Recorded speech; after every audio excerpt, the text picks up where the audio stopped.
There are men around the world which are Preparing. and there are men like you which are sitting there and not preparing. If failing to prepare is preparing to fail, you need a network and you need money. You need these two things. I can't stress this enough. And I truly believe I have divine purpose on this planet. I am prepared to free you. This is what my purpose is. This is why I'm here. It's why I'm talking to you. If you listen to the things I say and you agree with them, but then you do not take action, you deserve the enslavement, because that is what's coming. It will be bestowed upon you. You will eat the bugs. That's all you're going to be. Live in a pod And eat bugs. Own nothing. You need money and you need it fast. You need to get in control of assets quickly. It's about to be have-nots, have yachts, have Bentleys and have pennies, have jets and have debts. That's all it's going to be. I know which team I'm on. You are either lazy, arrogant, or stupid if you are poor. Yes. No, One of the three. You're one of the three. You're either lazy, you refuse to work, you're stupid, you can't learn, or you're arrogant. Most of you are arrogant. You just said you're a normal man. Let me explain something. The normal man is not acceptable in this hyper-competitive world. Normal means in the middle. Middle is not good enough. You must be the top 10%. Top 10 percentile, especially as a man. All the women want the top 10%. All the money goes to the top 10%. All the status goes to the top 10%. You cannot be a normal man anymore. Perhaps 50, 60 years ago, you could be a normal man with a normal job, have a normal life, and a normal wife, and a normal house, and a normal car, and be happy. But the world we are now living in is proving that being a normal man is nothing more than slavery. Being a normal, law-abiding citizen with a normal income and a normal wage, and one passport and a normal wife is going to leave you depressed. Sooner or later, it's going to leave you and end up fucking suicidal and miserable. Only men on this earth who are happy in the modern world of hyper-competitiveness are exceptional individuals. Men like me, I am happy because my reality is perfect, because I am perfect. I am an exceptional man. If you're a normal man, nothing awaits you besides misery and pain. It's going to get worse as time goes on. As social media and clout and money and all this garbage continues to pollute society, every single woman wants to be the famous, rich, and super important, tall, strong, handsome, top G's. Being a normal dude ain't gonna cut it. You know the problem with being a normal dude? I'll tell you the problem. If you're a normal guy, your chick fucks normal guys. Guess what that means? It means everyone's competition. The guy who delivered your pizza might just take your bitch. Is that the life you want to live? No. I don't have to live that life. You know why? Because there's nowhere to replace me. What I was saying earlier about I don't have to get rid of women, I can just keep them and just message them 6 months later. They're just sitting there waiting for me. How are they going to replace the top G? They don't want to date down. No, they've already reached the pinnacle. It's like climbing Mount Everest. There's nowhere else to climb. You have to be the top of the top, otherwise you're going to suffer. You're going to suffer for eternity. If being average is not acceptable at all. It's not acceptable anymore. And it's not acceptable in the sexual marketplace, but it's also just not acceptable, I don't think, even in life anymore. Period. You have to diversify now so much to even protect yourself. The idea that you can just be a law-abiding citizen in a country and just work your job and be okay is gone. It's gone. If COVID doesn't prove that, I don't know what will.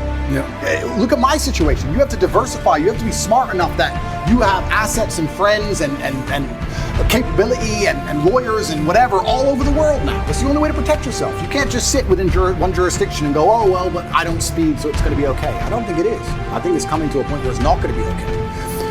And AI is going to make it harder and harder again for those average men. It's going to be harder and harder. I don't think the exceptional men are ever going to suffer from AI. I think we're going to use AI. The world is hyper-competitive.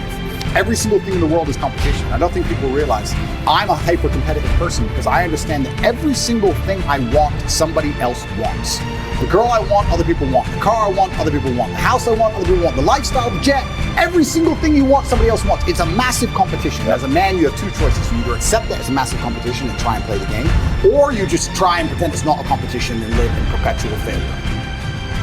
The question I'm being asked is different versions of what would you do in this scenario? The guy choking the guy on the subway. Would you have choked him? How long would you have choked him for? Or some other video of some fight on a plane. What would you have done, Andrew? What's the right thing to do? All of these situations are broken. So I explain to people, the simple answer is don't be poor. I'm like, what do you mean? What do you mean, what do I mean? Why the fuck are you on a subway?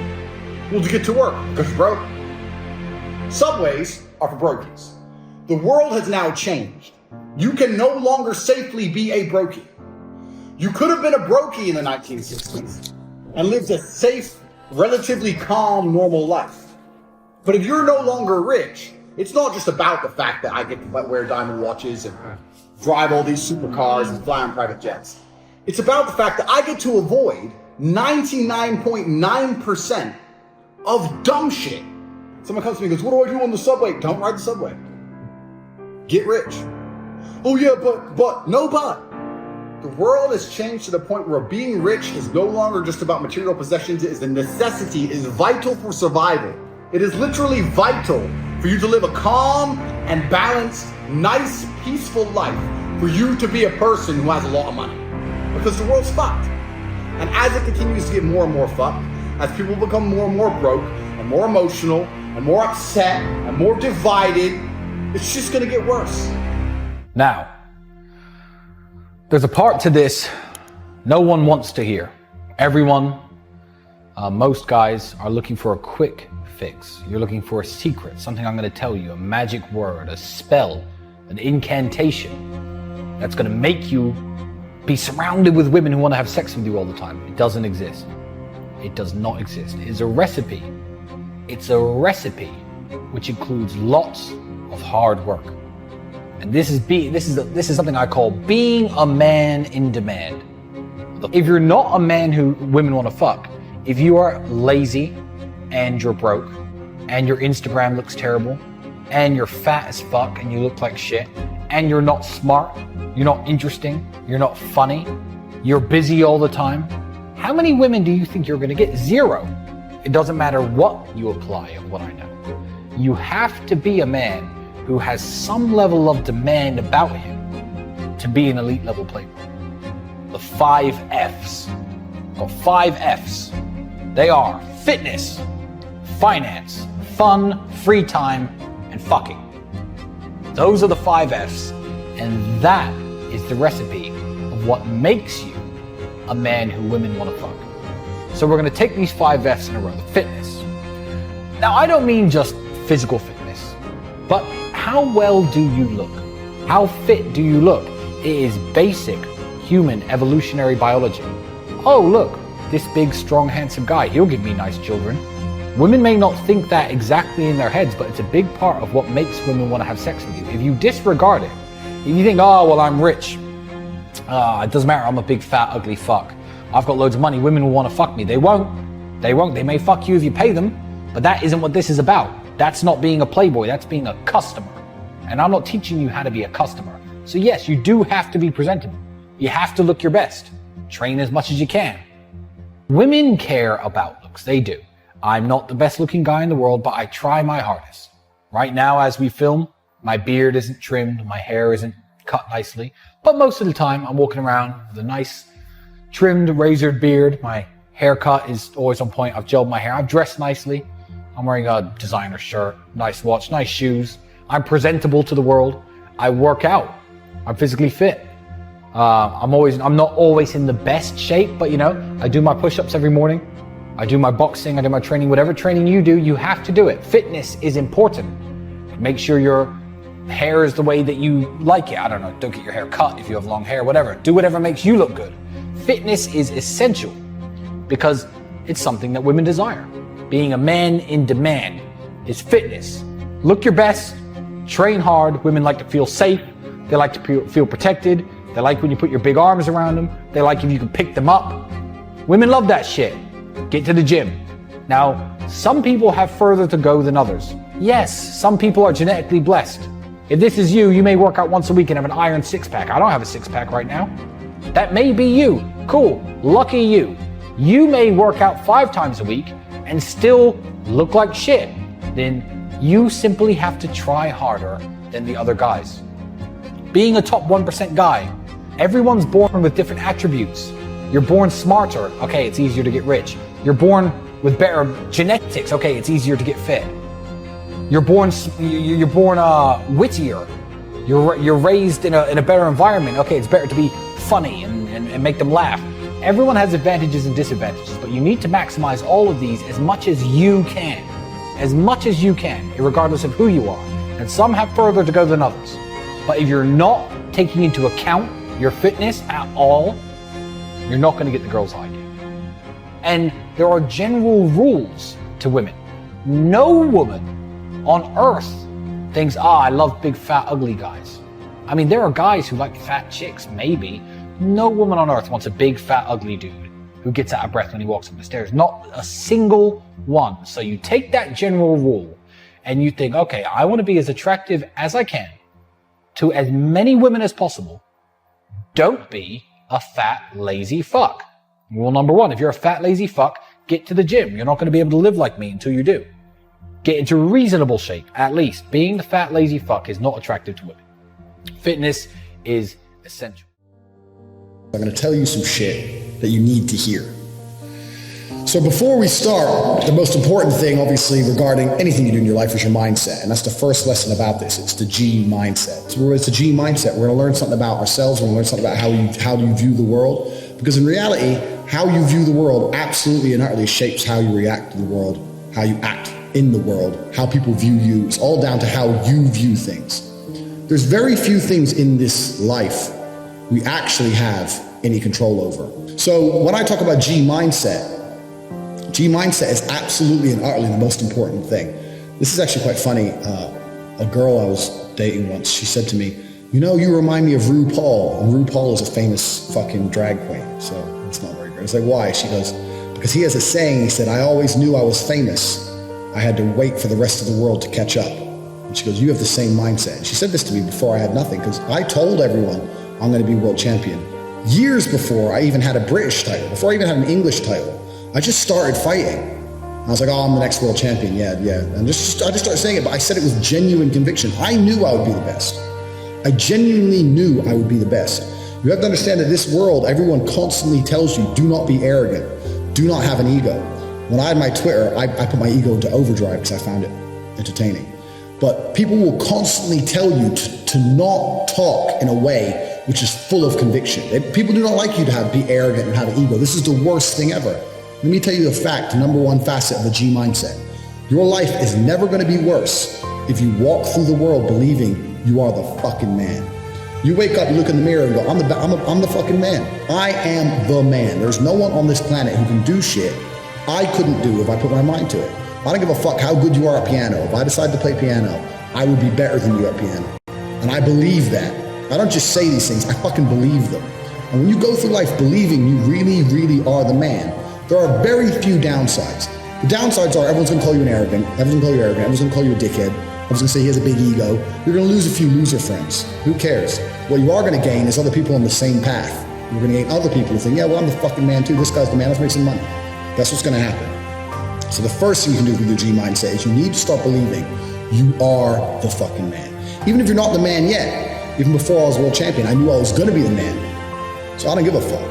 And I was happy to say that to anybody. When people called me arrogant and stupid and deluded, I just sit there, look at them and say, yeah, fuck you, I'm gonna be the man. And this is how now, when my life's kind of come full circle, this is quite interesting. I'll tell you a very quick story. When I was 19, I think I had a sales job and I had to drive down to a sales meeting to try and sell some advertising. I had a really old shitty car. No, I must have been older than 19. I was about 21. I had this old shit car and I'm driving.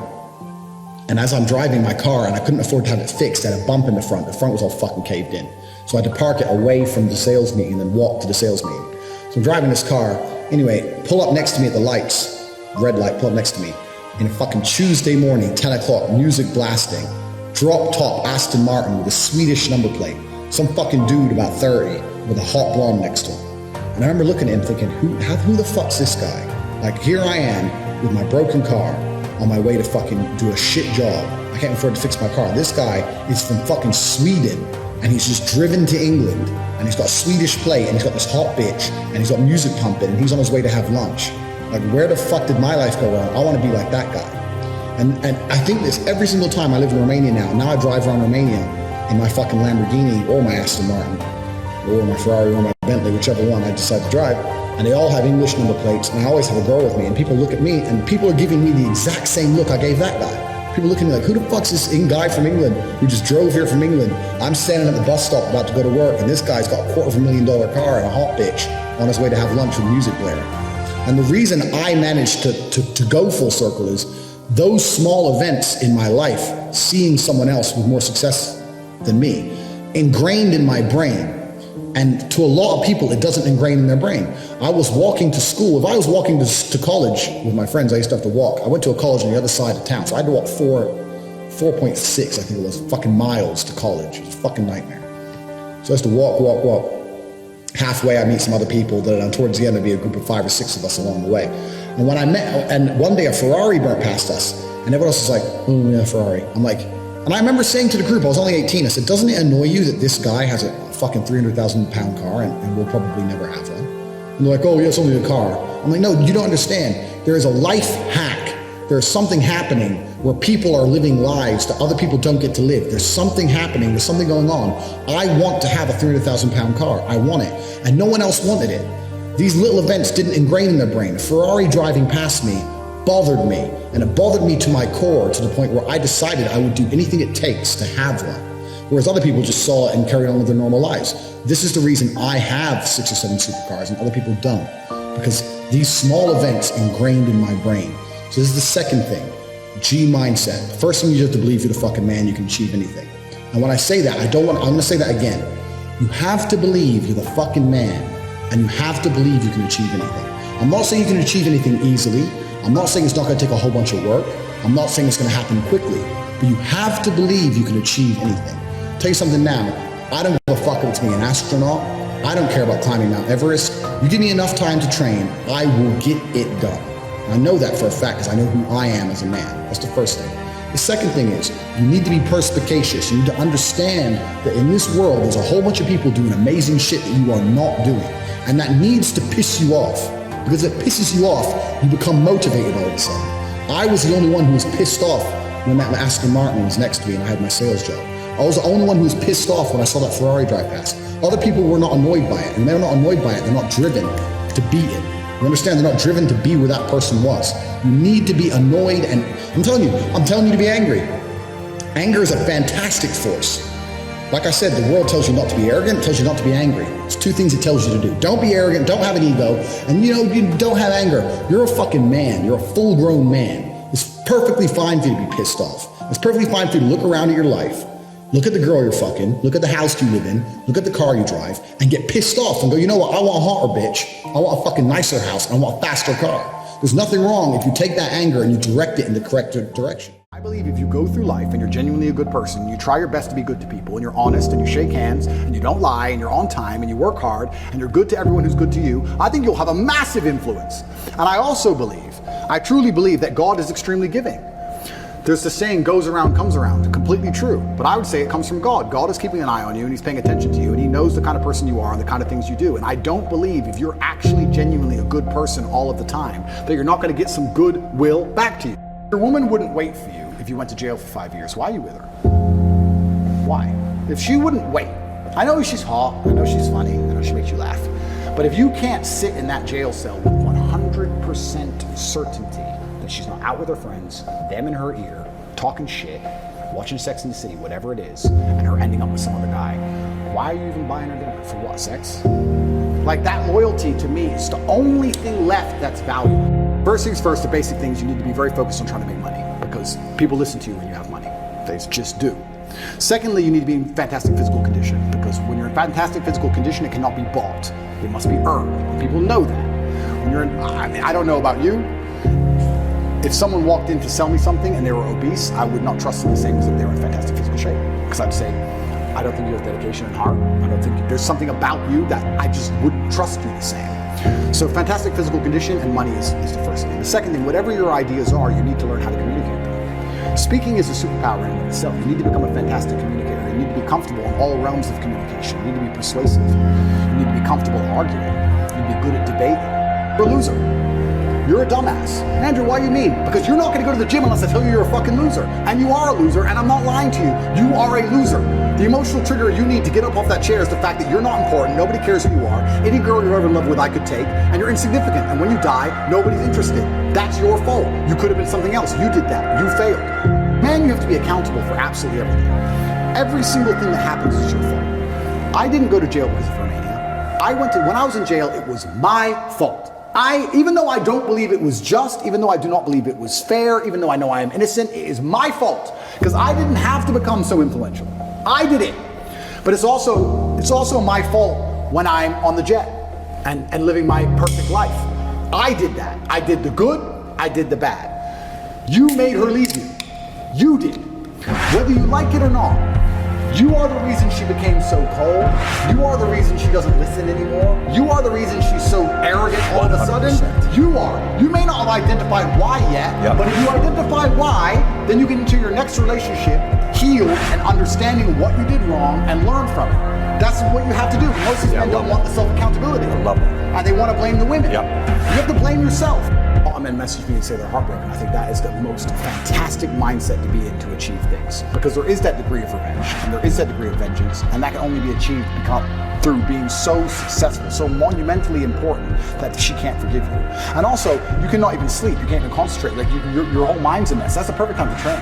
You heard like psychologists, I have a big problem with psychologists. I don't like them as a whole. I'll tell you some of my scenarios. I've had conversations with psychologists. There's a couple good ones, but there's a lot of them who I don't like. And their ideas, oh, you raise children, don't put standards on, don't put pressure on them. How are they going to perform without pressure? Do you have pressure to perform in your business? Because I certainly do. I certainly do. Pressure makes diamonds. You think I didn't have pressure to perform when I sat down with the BBC and they tried to set me up?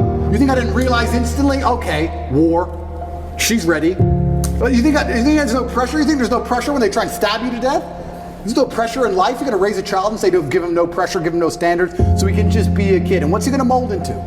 If I could lie right now for $10 million and nobody would find out, nobody, I still couldn't do it because God would know and he'd punish me sooner or later. I really truly believe that I would pay the price of that lie. I truly believe it. I think if you're a man and you're growing up and you're saying, how do I act? What do I do in this scenario? What would God want you to do? Tell the truth. You'd be amazed how far just telling the truth will get you. In any situation, I can give you benign situations that don't even matter. Your girlfriend caught you. Oh, no, and I barely know her. Just say, yes, sorry. I love you. I'd love to stay together. But you did this. Sorry. I'm leaving. Okay, goodbye. Next day she's back. You just tell the truth. It could have gone on for weeks. She could have kept spying. She could have called the girl. All this drama. Just sometimes in life, you just man up and tell